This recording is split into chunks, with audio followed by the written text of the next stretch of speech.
Hello friends, आपका हमारे channel मेधा academy में हार्दिक स्वागत है। आज हम आपके सामने इंग्लिश सब्जेक्ट से रिलेटेड पवन सीरीज़ के वेरी शॉर्ट आंसर के पार्ट 1 को प्रोवाइड करा रहे हैं। सिर्फ प्रीवियस वीडियो में हमने पवन सीरीज़ के ऑब्जेक्टिव क्वेश्चन और राजन सीरीज़ के objective and very short answer को प्रोवाइड कराया था। अगर आप उसे देखना चाहते हैं तो प्ले लिस्ट में लिंक से जाकर प्रीवियस वीडियो को देख सकते हैं। अगर अभी तक आपने हमने एग्ज़ाम की प्रिपरेशन गाइड और बुक से नहीं की है तो आप पवन और राजन सीरीज़ से दोनों से वीडियो के माध्यम से अपनी तैयारी को और बेहतर बना सकते हैं और अच्छे नंबर प्राप्त कर सकती हैं। इसलिए आप पवन और राजन दोनों सीरीज़ की वीडियो को ध्यान से देखिए, जिससे कि आप इंग्लिश सब्जेक्ट में अच्छे से नंबर गेन कर सकें। तो आइए स्टार्ट करते हैं। प्रश्न number 1, explain the specific aim of teaching English at school level. School level पर इंग्लिश सिखाने के क्या एम रखे गए हैं वो पूछे गए हैं। तो according to Thomson and Vyas there are 4 specific aim in teaching English are. Number 1 है टू अंडरस्टैंड स्पोकन इंग्लिश, मतलब जो इंग्लिश बोली जाती है उसे समझ सकें कि कोई इंग्लिश में हमसे बात कर रहा है तो हम उसकी बात को समझ सकें कि वो क्या कह रहा है। सेकंड, टू स्पीक इंग्लिश, हम इंग्लिश को बोल सकें। Third, to understand written English, हम इंग्लिश को लिख सकें।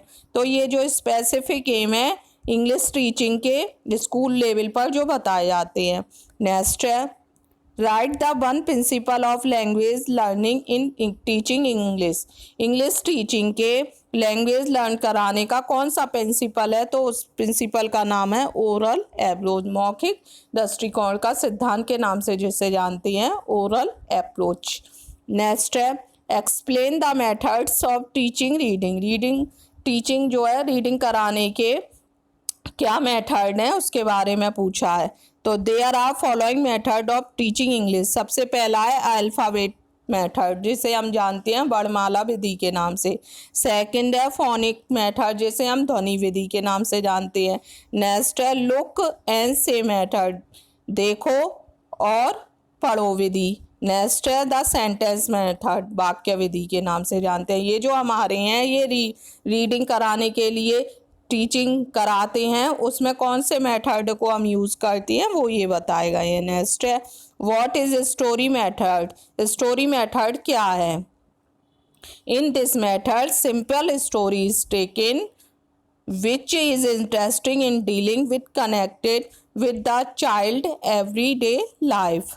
इसमें एक सरल कहानी ली गई है जो इंटरेस्टिंग हो और बच्चे के डेली लाइफ से कनेक्टेड हो, मतलब जो चीज़ें बच्चे डेली यूज में यूज़ करते हैं उससे कनेक्टेड होनी चाहिए, जिससे कि बच्चे उसमें इंटरेस्ट लें और बच्चों को उत्सुकता बनी रहे जो भी हम स्टोरी मेथड करा रहे हैं उसे जानने और समझने में।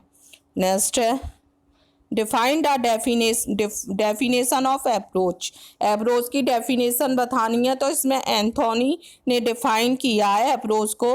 It state a point of view of philosophy of an assumption which one believes but can not necessarily prove. उनके अनुसार जो एंथोनी ने इन शब्दों में व्याख्या की है कि यह कोई एक तथ्य दर्शन या मान्यता नहीं है जो कि व्यक्ति विश्वास कर सकता है, जरूरी नहीं उसे साबित करे। कोई दर्शन या मान्यता नहीं है, व्यक्ति उस पर विश्वास कर सकता है, उसे साबित करने की कोई ज़रूरत नहीं है। नेक्स्ट देखते हैं explain the different approach and methods of teaching English. There are following approach and method of teaching English. Teaching English में कौन से अप्रोच और मेथड यूज़ किए जाते हैं उसके बारे में बताना है। सबसे नंबर 1 है स्ट्रक्चरल अप्रोच, उसके बाद है सिचुएशन अप्रोच, थर्ड है communicative approach, 4 bilingual approach, 5th the grammar translation method, 6 the direct method, 7 doctor West new method और 8 ऑडियो लिंगुअल मेथड। ये जो है इनमें मेथड और अप्रोच बताए गए हैं कि कौन कौन से हम इंग्लिश में यूज़ करते हैं। नेक्स्ट देखते हैं what is the grammar translation method. जो ग्रामर ट्रांसलेशन मेथड है क्या है। The matter emphasizes the importance of reading and neglects training in speaking and listening।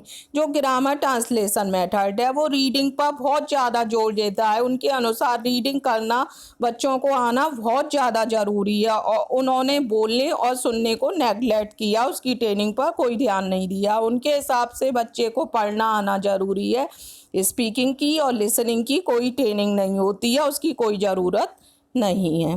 Next देखते हैं what is the bilingual method.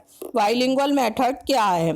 In this method the teacher gave the meaning of English words and sentence pattern in the mother tongue, thus helping the pupil immediately to recall the object of situation and understand the meaning।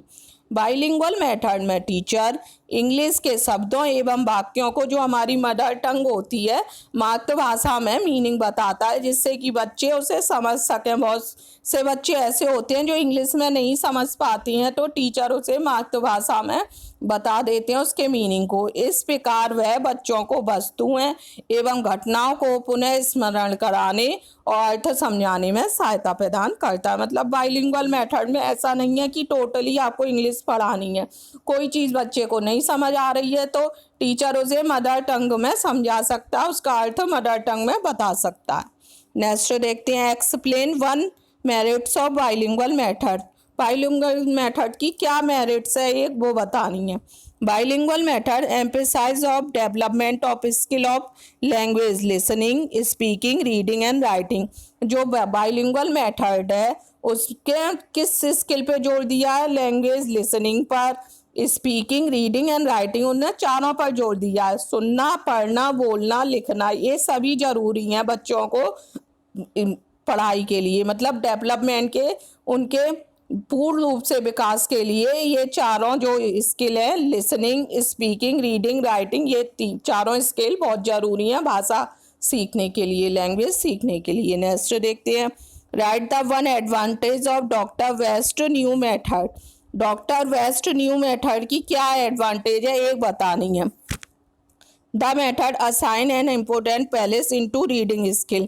जो doctor West new method है उन्होंने किस पे जोर दिया? Reading skill पर सबसे ज़्यादा जोर दिया। नेक्स्ट देखते हैं डिफाइन द डायरेक्ट मेथड को डिफाइन करना है कि डायरेक्ट मेथड क्या है। Direct method is a method of teaching a foreign language, especially a modern language, through conversation, discussion, and reading in the language itself, without the use of pupil language, without translation, and without the study of formal grammar। जो direct method है, direct method में विदेशी भाषा specially modern भाषा में पढ़ाने का तरीका है, मतलब मॉडर्न रूप में पढ़ाना। इसमें विदेशी भाषा पर विशेष रूप से जोर दिया गया, जिसमें बातचीत डिस्कशन पढ़ाने के द्वारा जो वाचन किया जाता है बिना मातृभाषा के, बिना ट्रांसलेशन के, बिना ग्रामर के नियम सिखाई दी जाती है। मतलब इसमें विदेशी भाषा को कैसे पढ़ाना है कि कोई ट्रांसलेशन नहीं आपको यूज़ करना है, कोई ग्रामर नहीं यूज़ करनी है और कोई मदर टंग का यूज़ नहीं करना है। डायरेक्टली बच्चों को ऐसे ही विदेशी भाषा का ज्ञान कराना है बिना किसी एड्स के यूज़ किए। नेक्स्ट देखते हैं what is the structural approach. Structural approach क्या है? The structural approach is based on the behalf that in the learning of a foreign language mastery of structure is more important than the acquisition of vocabulary।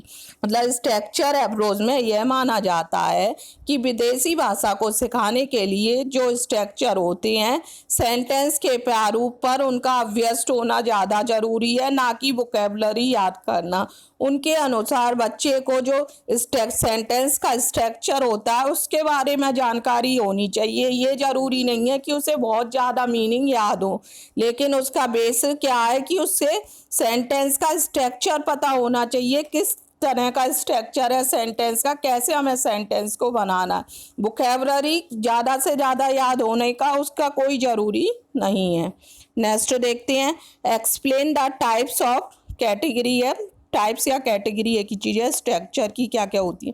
Basically we may divide into 4 different category, 4 type different category में divide किया गया। सब number 1 है sentence pattern, phrase pattern, formula और idioms. उम्मीद करती हैं आपको पवन सीरीज के वेरी शॉर्ट आंसर का पार्ट 1 अच्छे से क्लियर हुआ होगा।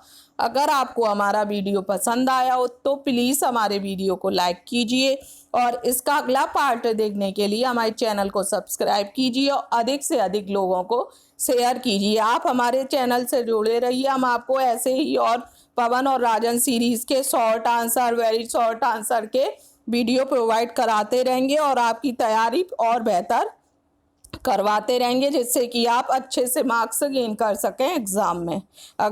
और हमारे चैनल को सब्सक्राइब करना ना भूलिए। Thank you.